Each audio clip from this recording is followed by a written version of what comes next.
अस्सलाम वालेकुम नाजरीन। डॉक्टर ताहिर प्रोग्राम हालात हाजरा में आपकी खिदमत में हाजिर हूँ। 8 मार्च को जब तहरीक अदम-ए-एतमाद पेश की गई तो उसके बाद मैंने एक वीडियो में मैंने ये उसके फ़ौरन बाद मैंने ये अपनी एक प्रेडिक्शन, अपना एक तज़िया पेश किया था कि इमरान खान, प्राइम मिनिस्टर इमरान खान तहरीक अदम-ए-एतमाद से अब वो इसको शिकस्त देने के लिए और इसका मुकाबला करने के लिए वो स्पीकर के ज़रिए तहरीक अदम-ए-एतमाद को नाकाम बनाएंगे। तो स्पीकर का रोल बहुत अहम होगा और उसके बाद मुल्क के अंदर एक आइनी बहरान पैदा होगा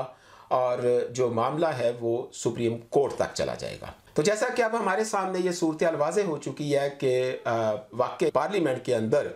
इमरान खान ने स्पीकर को, डिप्टी स्पीकर को इस तहरीक अदम-ए-एतमाद को गैर आइनी तौर पर नाकाम बनाने के लिए इस्तेमाल किया और वाकई मुल्क के अंदर एक आइनी बहरान पैदा हो चुका है। और इस वक्त जब मैं ये वीडियो रिकॉर्ड कर रहा हूँ तो मामला सुप्रीम कोर्ट के अंदर ज़ेर समाअत है और प्राइम मिनिस्टर ने बाकायदा मुल्क के अंदर एक इलेक्शन का ऐलान भी कर दिया कि वो अब के नए इलेक्शन होंगे। तो इसमें नाजरीन देखने वाली बात यह है कि इमरान खान जो इक़्तिदार में होते हुए वो आखिर वो अपनी अक्सरियत क्यों खो बैठे और वो इक़्तिदार से निकलना क्यों नहीं चाहते, क्यों वो इक़्तिदार को उनसे यानी इक़्तिदार से वो इतनी मोहब्बत क्यों करते हैं, तो एक वो अपनी हुकूमत छोड़ने के लिए, इक़्तिदार छोड़ने के लिए राज़ी क्यों नहीं। तो मेरे ख्याल में इसके बारे में 2 वजूहात उनकी हो सकती हैं। नंबर 1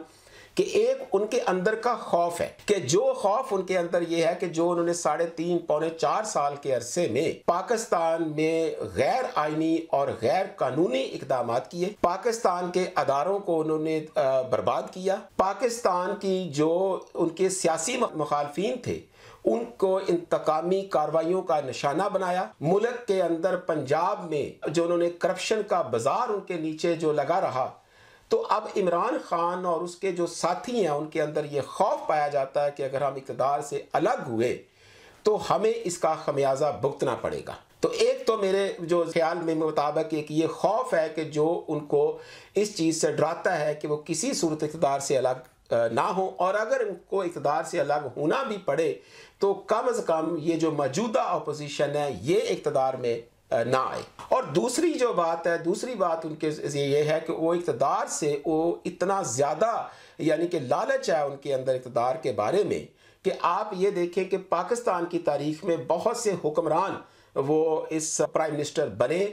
और वो निकाले भी गए, कईयों को फ़ौजी आमरों ने निकाला, कईयों को सुप्रीम कोर्ट ने निकाला, लेकिन वो जितने वो लोग थे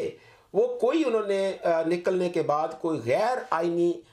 कदम नहीं उठाया, बल्कि वो अपना केस लेकर अवाम में गए, जीते या हारे वो बात की बात, लेकिन वो अपना केस लेकर अवाम में गए। लेकिन इमरान खान साहब के पास चूँकि अवाम में जाने के लिए अगर वो जाते हैं, वो अवाम में जाने के लिए उनके पास कोई ऐसा नारा नहीं है कि जिसको लेकर वो अवाम में जा सकें कि उन्होंने इस 3.5 पौने 4 साल के अरसा में पाकिस्तान के अंदर गुर्बत और महंगाई को ख़त्म करने के लिए क्या किया, बेरोज़गारी को ख़त्म करने के लिए क्या किया उन्होंने, मुल्क के अंदर को उन्होंने मुल्क की इक़्तिसादी हालत को बेहतर करने के लिए कौन से इक़दाम किए, पाकिस्तान के अंदर जो उन्होंने वादा किया था 1 करोड़ नौकरियों का वो क्या बना, 50 लाख घरों का मामले का क्या बना, उसके अलावा जो है कि कोई तरक्याती मंसूबे, कोई प्रोजेक्ट ऐसे पाकिस्तान के अंदर जो उनके नाम से जाने पहचाने जाएं, वो कोई उन्होंने इक़दाम ऐसे नहीं किए जो उनके नाम पर नजर आए। तो अब ये सारी चीज़ों को देख तो इवन कि आप देखें कि पाकिस्तान की जो इंटरनल और एक्सटर्नल जो खारजा पॉलिसी इवन पाकिस्तान की जो है कि वो भी बुरी तरह से फ्लॉप हुई इस दौर के दौरान। तो इमरान खान के लिए अवाम के पास जाने के लिए कोई ऐसी चीज़ या कोई ऐसा रास्ता नहीं है कि जिसको लेकर वो अवाम के पास जाए कि मुझे इसकी बुनियाद पर मुझे वोट दिए जाए। अब वो उन्होंने जो एक खत का मामला जो कि एक कॉरेस्पॉन्डेंस है जो एक पाकिस्तानी एम्बेसडर ने वो पाकिस्तानी वजारत खारजा को एक लिख कर भेजा है, जो एक रूटीन की नॉर्मल बात है और उसको बुनियाद बनाकर ये साजिश की जा रही है पाकिस्तान के ख़िलाफ़ और बाकी जितनी अपोजिशन है वो सारी की सारी वो गद्दार पाकिस्तान है। तो मैं ये कहता हूँ कि ये इंतहाई यानी कि उनका एक नेगेटिव नैरेटिव है जिसको वो लेकर जा रहे हैं और मैं ये ज़ाती तौर पर ये समझता हूँ कि ये नैरेटिव उनका आने वाले इलेक्शन जब भी होंगे उसमें ये बिकने वाला नहीं है। और मेरी ये प्रेडिक्शन ये है कि अगर पाकिस्तान में फ्री एंड फेयर इलेक्शन होते हैं पाकिस्तान में और 2018 वाला पाकिस्तान की जो एस्टेब्लिशमेंट है और जो पाकिस्तान की एजेंसियां हैं वो 2018 वाला किरदार अदा नहीं करती, तो फिर मैं ये बात कह सकता हूं कि ये बात मेरी नोट कर लीजिएगा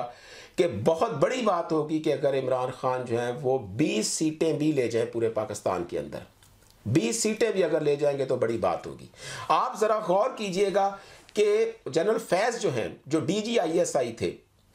वो जैसे ही वो ट्रांसफ़र होकर गए हैं पेशावर में, वो DGISI के ओहदा से जैसे ही हटे हैं इस पोस्ट से, उसके बाद अगर आप देखें दिसंबर, जनवरी, फरवरी और मार्च, 4 महीने के अंदर अंदर इमरान खान की जो हुकूमत थी उसका दड़न तख्ता हो गया। 4 महीने के अंदर अंदर उसके अपने साथी जो थे, इक़्तिदार में होते हुए जो इमरान खान की हुकूमत के साथी थे, वो भी उसको छोड़ गए। अगर जो इमरान खान का एक जो उसके चाहने वाले जो एक उसका पेश करते हैं जी वो करप्ट नहीं है, वो बेईमान नहीं है,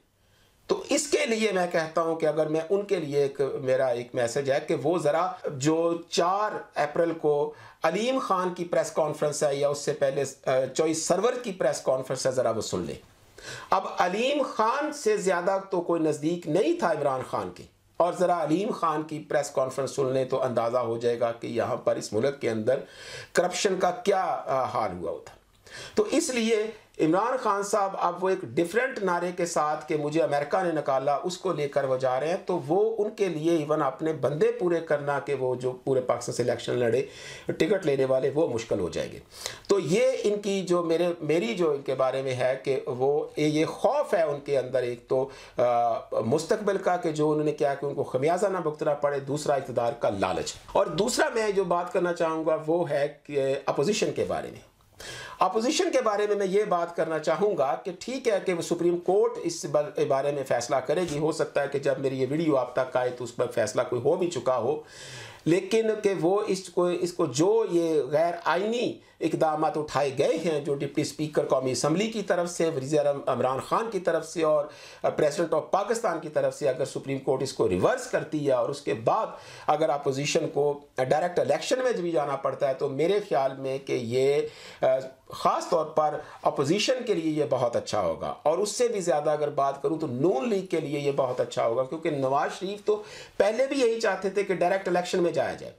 वो परवेज़ इलाही को वज़ीर आला पंजाब नहीं बनाना चाहते थे, तो वो ऐसा कुदरत की तरफ से ऐसा हो गया कि परवेज़ इलाही खुद ही भाग गए। अब इलेक्शन की वो बात कर रहे थे, तो इलेक्शन का भी अब जो है कि वो मौका ऐसा आ गया कि डायरेक्ट इलेक्शन में जाने की बात, क्योंकि अगर उनको कोई 6 महीने साल अपोजिशन को हुकूमत करनी पड़ेगी, अगर वो तहरीक अदम-ए-इत्तेमाद के सिलसिले में हुकूमत करते हैं या पाकिस्तान के ऊपर 6 महीने साल के लिए, तो इमरान खान ने इस मुल्क की इक़्तिसादी हालत, इस मुल्क की मुआशी हालत को, इस मुल्क के अंदर इन्फ्लेशन को, इसकी फॉरेन पॉलिसी को, इसके स्ट्रक्चर को इमरान खान ने इतना बर्बाद कर दिया है कि जो भी वो गवर्नमेंट आएगी उसके 6 महीने या साल के अंदर उसको दुरुस्त करना उनके लिए तकरीबन नामुमकिन है। तो ये सारे का सारा बोझ जो है वो उन पर पड़ जाएगा जो वो 6 महीने साल की अपोजिशन हुकूमत करेगी, तो उसका खमियाजा जो है वो उनका नतीजा उनको भुगतना पड़ेगा फिर जनरल इलेक्शन में। तो इसलिए अगर वो डायरेक्ट इस तरह से उनको इलेक्शन में जाने का मौका मिलता है, तो मेरे ख्याल में ये अपोजिशन के लिए और ख़ास तौर पर मुस्लिम लीग नून के लिए एक नादर मौका होगा कि उनको ये अचीव करना चाहिए।